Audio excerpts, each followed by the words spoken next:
Hello students, welcome back to Sanskriti classes. आज आपण इयत्ता 6वी न्यू पोर्शनचा इतिहासाचा पहिला धडा शिकणार आहोत. तर माझा व्हिडिओ तुम्हाला आवडला असेल तर लाईक करा, शेअर करा आणि सबस्क्राईब करा. बघा, पहिला धडा इतिहासाची साधने. ह्याच्यामध्ये आपण काय शिकणार आहोत? पहिला आहे इतिहासाची जुळवणी. जुळवणी म्हणजे काय? पूर्वी काय काय लोकांना काय काय झालेलं आहे, त्याच्यामध्ये काय इतिहास घडला, त्यांच्या अनुभवामधून काय मिळालं, त्याची जुळवाजुळवी केलेली आहे. दुसरं आहे भौतिक साधने, लिखित साधने, मौखिक साधने. भौतिक साधने म्हणजे काय? आपलं वास्तू म्हणा किंवा आपलं जे काय असेल, नाणी म्हणा, त्याला म्हणतात भौतिक साधने. लिखित साधने म्हणजे लिहून ठेवलेला काळ आहे, तो लिहून ठेवलेलं साधने आहे. मौखिक साधने म्हणजे काय? जे आपण तोंडाने बोलतो त्याला म्हणतात मौखिक साधने. तर त्याच्यामध्ये काय येतात? ओव्या येतात. प्राचीन भारताच्या इतिहासाचे स्तोत्र. स्तोत्र म्हणजे काय? साधन. स्तोत्र म्हणजे काय? साधन. महाराष्ट्रातील वस्तू संग्रहालय आणि वारसा स्थळे. त्यांनी सांगितलंय महाराष्ट्रातील वस्तू संग्रहालय म्हणजे पूर्वी एकदम 1000 वर्षापूर्वी म्हणा, 400 वर्षापूर्वी म्हणा, जे काही लोकांनी वापरलेलं आहे वस्तू वगैरे ते जपून ठेवलेलं आहे. कुठे ठेवलं आहे? ते वस्तू संग्रहालयामध्ये. आणि वारसा स्थळे. वारसा स्थळे म्हणजे काय? आता आपले किल्ले आहेत, ते वारसा आहेत. कुणाचे? आपले राजांचे. अगोदर जे होऊन गेलेलं आहे त्याला आपण इतिहास म्हणतो. त्यांचे जे काय वस्तू आहेत किंवा जे किल्ले आहेत किंवा काय भांडे म्हणा मोठे मोठे, त्याला आपण काय म्हणतो? वारसा. जेणेकरून ते पूर्वीपासून आपल्याकडे चालत आलेलं आहे, त्याला म्हणतात वारसा स्थळे. तर आता पहिला बघा, आपल्या देशाचा इतिहास खूप प्राचीन आहे, बरोबर आहे. पण तो आपल्याला कसा कळला? तो आपला इतिहास आपल्यापर्यंत कसा आला?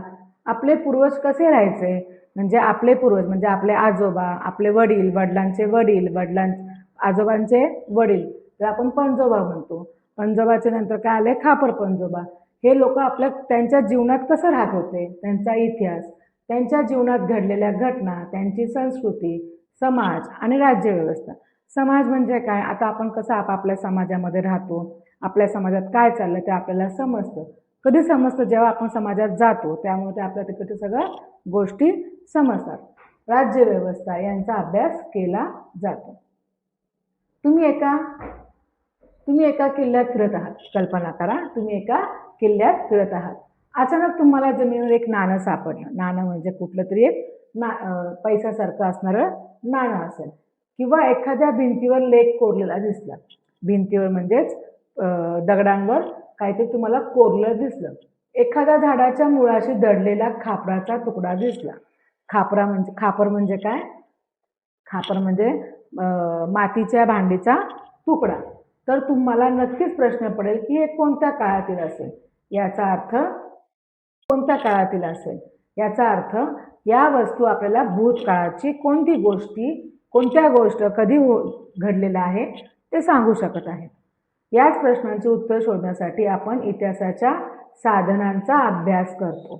हीच ती जादुई किल्ली जिच्यामुळे आपल्याला हजारो वर्षापूर्वीच्या लोकांच्या जीवनात डोकावून पाहणे शक्य होते.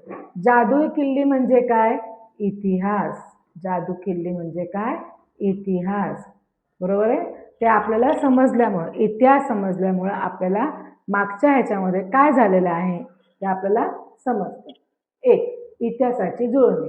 इतिहासाची जुळणी म्हणजे तुकडा तुकड्याचे एखादे कोडे जुळण्यासारखे आहे.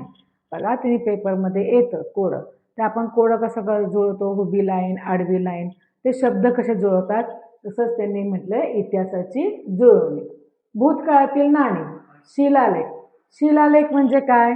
लाकडावर किंवा दगडावर कोरलेला भाग. चित्र, मातीची भांडी, असे अनेक वस्तू या जणू त्या कोड्याचे छोटे छोटे तुकडे असतात. त्या कोड्याचे, कोणत्या कोड्याचे? इतिहासाची जुळणी करताना जे आपण तुकडे वापरतो त्याच्यामध्ये शिलालेख आलं, नाणी आले, चित्रे आली, मातीची भांडी आली. जेव्हा इतिहासकार हे तुकडे नीट जुळवतात तेव्हा आपल्या भूतकाळाचे एक सुंदर चित्र तयार होते. ज्यावेळेस इतिहासकार असतात त्या इतिहासकारांना जाणीव असते, कारण त्यांचा थोडा अभ्यास झालेला असतो. हे कधी कुठं तुकडा जुळवायचा आहे त्यांना माहीत असतं. त्यावेळेस ते पूर्ण व्यवस्थित जुळवतात तेव्हा आपल्याला भूतकाळाचे एक सुंदर चित्र तयार होते. संशोधनाच्या स्तोत्राच्या आधारे, मी मगाशीच सांगितलं स्तोत्र म्हणजे आधार. आपण काहीतरी घेऊन, समजा आता आपल्याला छत्रपती शिवाजी महाराजांच्या काळामध्ये कुठल्या नाणी पाडलेल्या आहेत, मग तो कोणत्या काळात झालेला आहे, त्याला म्हणतो आपण तो आधार घेतो. आपण त्या काळामध्ये त्या वस्तू झालेल्या आहेत, म्हणजे त्या गोष्टीचा आधार घेऊन आपण पुढं इतिहास किंवा आपण तिथं सांगत असतो की ह्या काळात झालेल्या आहेत गोष्टी. आपण भूतकाळातील घटना, विचार, संस्कृती आणि जीवनशैली. जीवनशैली म्हणजे काय? आपण जीवनात काय वापरतो, काय करतो, काय खातो, हे सगळ्या गोष्टी त्याला म्हणतात जीवनशैली. या स्तोत्रांची विभागणी प्राथमिक साधने, दुय्यम साधने आणि मौखिक साधने. प्राथमिक साधने म्हणजे काय? सुरुवातीचे. दुय्यम म्हणजे द्वितीय म्हणजे दुसरे साधन. आणि मौखिक म्हणजे काय? तोंडी बोलणे. आपल्या पूर्वजांनी वापरलेल्या वस्तू, कोरून ठेवलेले लेख म्हणजे लिहिणे, बांधलेल्या वास्तू, तसेच त्या काळातील चालीरीती. बघा, त्या काळातील चालीरीती. आता मी छत्रपती शिवाजी महाराजांचं तुम्हाला उदाहरण देते. त्यावेळेस त्यांनी बांधलेले जे आहे किल्ले ते आजही अजूनपर्यंत शाबूत आहेत. बरोबर आहे? त्याला म्हणतात वास्तू. परंपरा, मग त्यांच्या काळामध्ये त्यांनी काय परंपरा, म्हणजे त्यांनी काय सणवार केलेले आहेत, त्या सणमध्ये काय त्यांनी वापरलेले आहे, त्याला म्हणतात परंपरा. लोककला म्हणजे काय? तर लोकांनी केलेल्या कला म्हणजे मनोरंजन. लोकसाहित्य, मग लोकांनी लिहून ठेवलेलं साहित्य. ऐतिहासिक कागदपत्रे, ऐतिहासिक म्हणजे भूतकाळात जे कागदपत्र लिहून ठेवलेलं आहे त्याला म्हणतात ऐतिहासिक कागदपत्रे. या विविध साधनांमधून आपल्याला आपला इतिहास शोधून काढता येतो.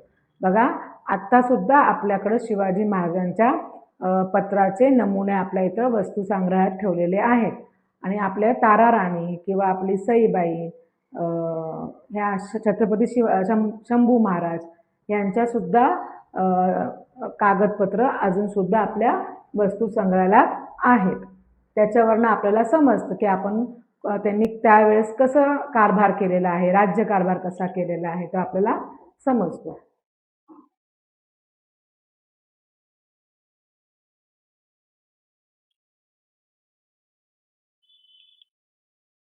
आता प्राथमिक साधने बघू.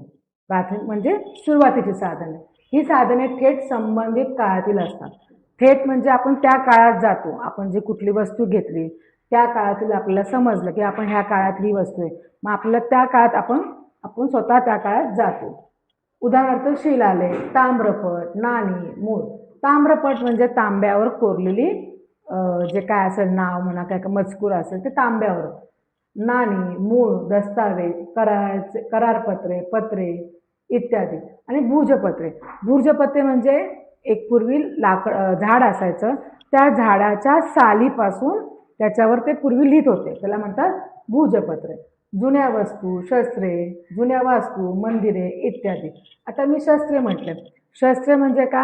आत्ता सुद्धा शिवाजी महाराजांची तलवार आपल्या इथं म्हणजेच बाहेर देशामध्ये आहे. त्याच्यावरनं ते आपल्याला समजतं की किती वर्षापूर्वीचं आहे. जुन्या वास्तू, मंदिरे इत्यादी.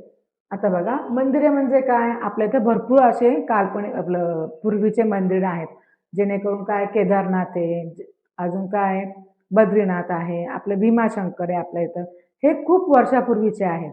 ते आपल्याला दाखवून देतो की आपण कुठल्या सालामध्ये, कुठल्या इतिहासामध्ये आपण गेलेलो आहे. त्याला म्हणतात प्राथमिक साधने. त्याचं महत्त्व, ही साधने इतिहास लिहिताना त्या काळाची यथातथ्य माहिती देतात. यथातथ्य म्हणजे काय?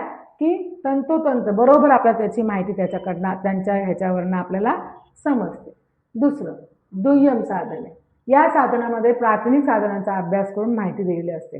या साधनामध्ये प्राथमिक जे साधनं आपल्याला माहीत आहेत त्याच्यावरनं आपण त्याचा अभ्यास करून ते आपल्याला समजतं की ह्याच्यात काय दिलेलं आहे. उदाहरणार्थ, इतिहासाविषयक पुस्तके, लेख, माहितीपट, संशोधनपर निबंध, तज्ज्ञांची वलय.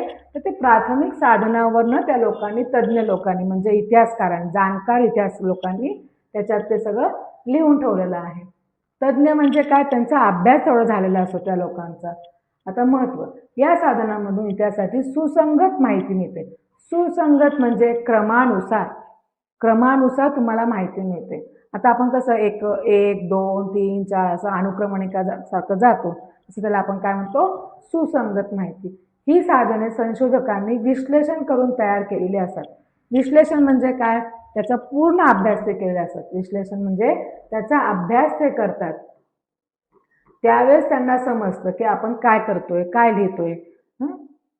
विश्लेषण करून तयार केलेली असतात.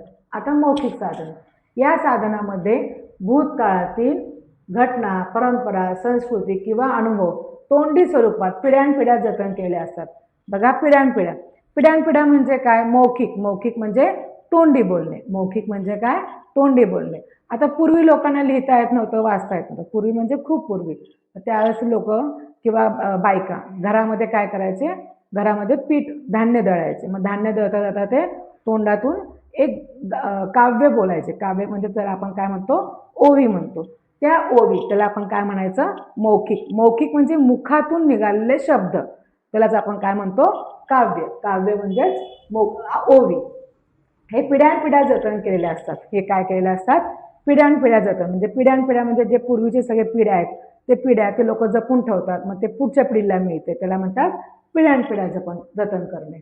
जतन करणे म्हणजे सांभाळ करणे. जतन करणे म्हणजे काय, सांभाळ करणे. उदाहरणार्थ लोककथा, दंतकथा. दंतकथा म्हणजे बोलणे. लोकगीत, ओवी, भारुडं. आता भारुडं म्हणजे काय, आता तुम्हाला सगळे टीव्ही आलेले आहेत. पूर्वी असं टीव्ही नव्हतं. टीव्ही असेल तरी पण जास्त कार्यक्रम नव्हते.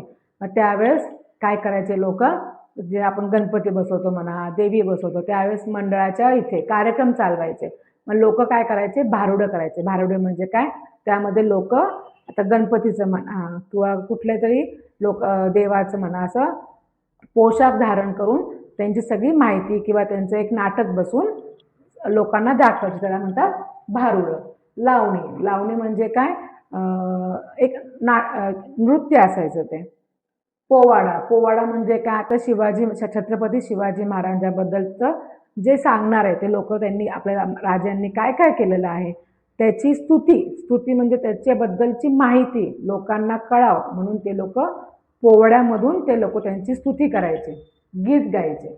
लोकनाट्य, कीर्तन, तमाशा इत्यादी. शौर्यकथा. शौर्यकथा म्हणजे काय, आता आपले कुठले जे अगोदरचे पूर्वज राजे आहेत, त्या राजांनी काय काय केलेलं आहे त्यांचं, त्याला म्हणतात शौर्यकथा. वीरगाथा. वीरगाथा म्हणजे आपल्या सैनिकांबद्दलचं म्हणा, पूर्वीचे लोक काय काय केलेलं आहे त्यांना आपण वीर म्हणतो. वीर म्हणजे काय, ज्यावेळेस युद्धाच्या भूमीवर त्या लोकांना, सैनिकांना जेव्हा मरण येतं, त्याला आपण काय म्हणतो, वीर झाले म्हणतो. ग्रामस्थांच्या, वृद्धांच्या आठवणी व अनुभव, प्रवास वर्णन, व्यापारी किंवा सैनिकांनी सांगितलेल्या कथा. सैनिकांनी सांगितलेल्या कथा म्हणजे आपल्या अगोदर 1961 मध्ये युद्ध झालेलं आहे पाकिस्तान आणि भारताचं. त्यावेळेस त्यांनी जे काय सैनिक जे होऊन गेलेले आहेत, ते लोक दुसऱ्या नंतरच्या सैनिकांना सांगतात की बाबा आमच्या काळात असं झालेलं आहे, त्याला म्हणतात सैनिकांनी सांगितलेल्या कथा. महत्व. लिखित पुरावे नसलेल्या काळातील लोकजीवन, परंपरा आणि संस्कृती समजण्यासाठी मौखिक साधनांचा उपयोग होतो. लिखित पुरावे नसलेला. लिखित म्हणजे लिहून ठेवलेले पुरावे काहीच नाहीत आपल्याकडं, पण आपण त्याच्यावरनं तोंडी सांगू शकतो, त्याला काय म्हणतात, मौखिक साधने. आता आपण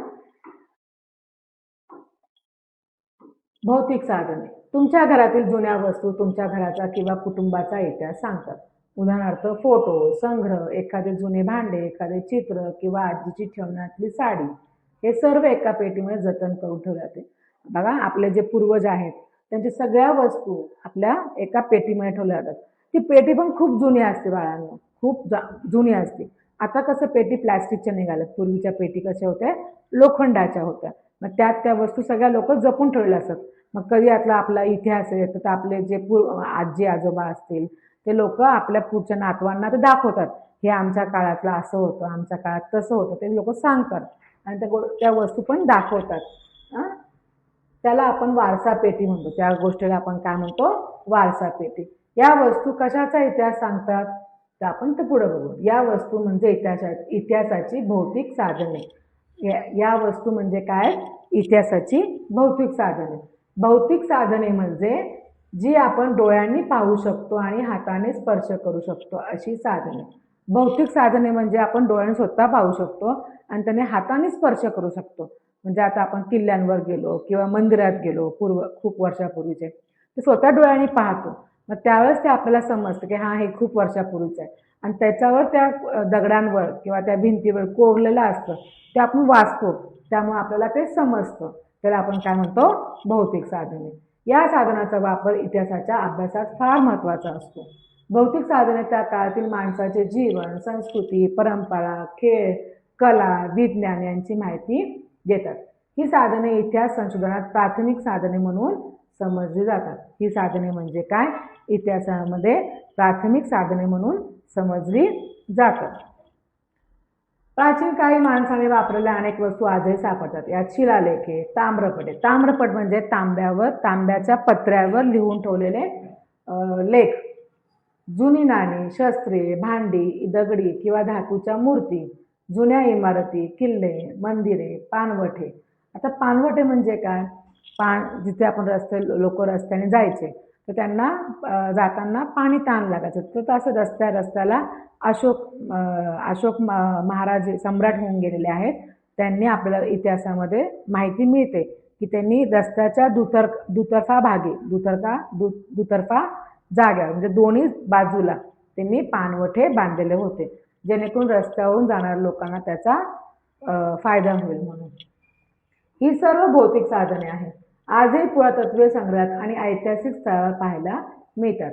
उत्खनात सापडले. उत्खन म्हणजे काय, आता कुठे काय, आता नदी, सगळ्या गोष्टी आपल्याला नदी किनारी सापडतात, जेणेकरून तिथं उत्खनन करतो. उत्खनन म्हणजे ते खोदतात. खोदल्यानंतर त्यांना तिथं समजतं की ह्या वस्तू इथं सापडलेल्या आहेत, त्या किती वर्षापूर्वीच्या आहेत ते समजतं.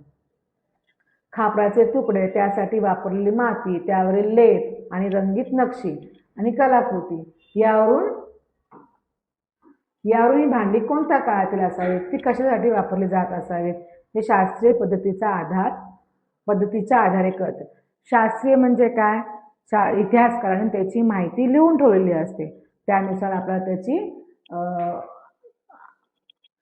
माहिती समजते. धान्य, फळांच्या बिया आणि प्राण्यांची हाडे यांच्या अवशेषांच्या आधारे त्या काळातील आहार पद्धती जाणून घेता येते. पूर्वी धान्य कसं केलं जात होतं, किती वर्षातून किती वेळा पीक घेतलं जात होतं. मग फळांच्या बिया, प्राण्यांची हाडे यांच्या अवशेषाच्या आधारे त्या काळातील आपल्याला आहार पद्धती जाणून घेता येते. आहार पद्धती म्हणजे जे लोक काय जेवत होते त्याच्यावरून आपल्याला समजतं. कोरलेले शिलालेख हे तत्कालीन प्रशासन, धार्मिक, सामाजिक जीवन याविषयी माहिती देतात. त्या काळातील शस्त्रे व संरक्षक तटबंदी, राजवाडे, पुरातन वस्तू, पुरातन म्हणजे एकदम पूर्वी वापरलेल्या वस्तू, या त्या काळातील संरक्षण व्यवस्था. आता त्या काळातील संरक्षण व्यवस्था म्हणजे काय, आता आपल्याला एक उदाहरण तुम्हाला द्यायचं झालं असेल तर आपल्या छत्रपती शिवाजी महाराजांनी जे आपल्या अरबी समुद्र म्हणजे मुंबईच्या बाजूला जो समुद्र आहे त्या बाजूला आपल्या त्या बाजूनी आपले जे शत्रू होते ते समुद्राच्या वाटेने आपल्या इथं भारतात प्रवेश करत होते. म्हणून आपल्या राजांनी काय केलं होतं, त्यांनी पुढचा विचार केला होता. त्यासाठी त्यांनी काय केलं की समुद्रामध्ये किल्ले बांधले. ते समुद्रात किल्ले बांधले त्याला काय म्हणतात, आरमार म्हणतात. म्हणून त्यांनी ती संरक्षण व्यवस्था त्यांनी त्यावेळेसच केली होती. म्हणून आजच्या काळातले जे सरकार आहेत, थोडं तुम्हाला माहिती सांगते मी, आजच्या काळातल्या सरकारांनी काय केलेलं आहे, जे नेव्हीमध्ये आहेत त्यांना आपल्या नेव्हीचा जो झेंडा आहे, नौदलाचा जो झेंडा आहे त्याच्यावर शिवाजी महाराजांचं प्रतीक आहे. लढाईच्या पद्धती आणि वास्तुकला यांची माहिती मिळते. तसेच जुनी नाणी किंवा मुद्रा म्हणजे पैसा, त्याच्या आधारे त्या काळातील अर्थव्यवस्था, राज्यकर्त्यांची नावे, धार्मिक परंपरा आणि कला यावर प्रकाश टाकला जातो. याचाच अर्थ भौतिक साधने. याचाच अर्थ काय असतात, भौतिक साधने. राज्यकर्त्यांची नावे आली, अर्थव्यवस्था आला. अर्थव्यवस्था म्हणजे काय, पूर्वी कसा राज्य चालवायचे आणि त्या राज्यांची नावे सुद्धा आहेत, म्हणजे जे राज्य चालवायचे, जे काम करायचे त्यांची सुद्धा आज तिथं नावे लिहून ठेवलेली आहेत. आता आपण लिखित साधनेकडे जाऊ. लिखित साधने. लिहिलेल्या स्वरूपाची साधने उपलब्ध आहेत त्यांना आपण काय म्हणतो, लिखित साधने. जे लिहून ठेवलेलं आहे ते आपल्याला समजतं, ते वाचतो, त्याच्यावरून आपल्याला काय समजतं, लिखित साधने. या लिखित साधनामध्ये त्या काळातील भाषा आली, लिपी आली, संस्कृती आली. लिपी म्हणजे काय, त्या काळामध्ये मोडी लिपी जास्त वापरत होते आणि संस्कृत जास्त घेत होते. राजकीय धोरणे, समाजरचना, धार्मिक आणि सामाजिक विचारसरणी यांची माहिती मिळते.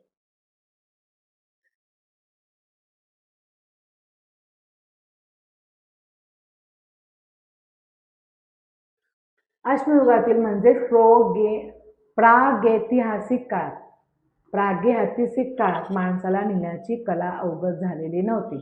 अश्म म्हणजे काय, अश्म म्हणजे दगड, दगडाच्या काळातील. आणि प्रागैतिहासिक म्हणजे काय, अश्मयुगाच्या नंतरचा काळ, म्हणजे त्याला आपण काय म्हणतो, प्रागैतिहासिक काळ. माणसाला लिहिण्याची कला अवगत नव्हती. कला म्हणजे त्याला लिहिता वाचता येत नव्हतं. त्या काळातील माहिती आपण भौतिक साधनाच्या आधारे जाणून घेतो. भौतिक साधनं म्हणजे काय, मी तुम्हाला मगाशीच सांगितलं होतं. भौतिक साधनं म्हणजे काय, ज्या वस्तू आहेत किंवा भांडी आहेत आणि वास्तू आहेत, त्याच्यावरनं आपल्याला भौतिक साधनांचा आधार घेऊन आपल्याला ते माहिती समजते.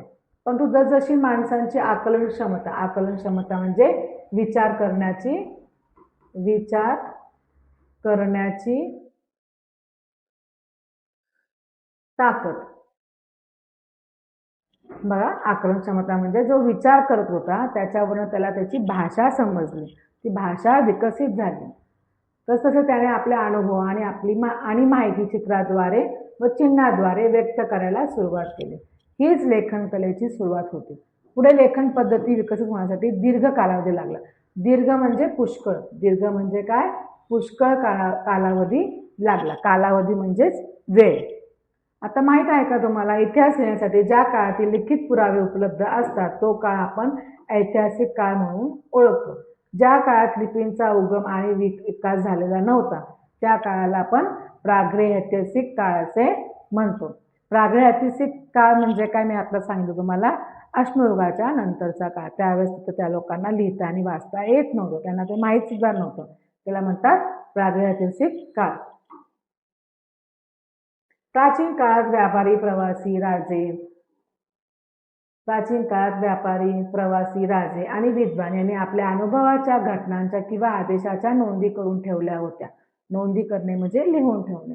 लिखित साधनामधून आपल्या त्या काळातील लिपी, भाषा, लेखन शैली आणि लोकांचे आचार विचार म्हणजे काय, लोक काय करतात, काय काम करतात, काय बोलतात, त्याला म्हणतात आचार विचार.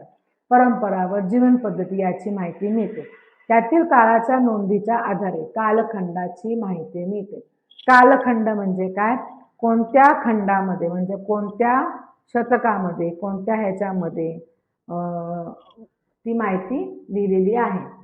या साधनांच्या आधारे इतिहासकार विश्लेषण करून त्या कालखंडाचा इतिहास लिहितात.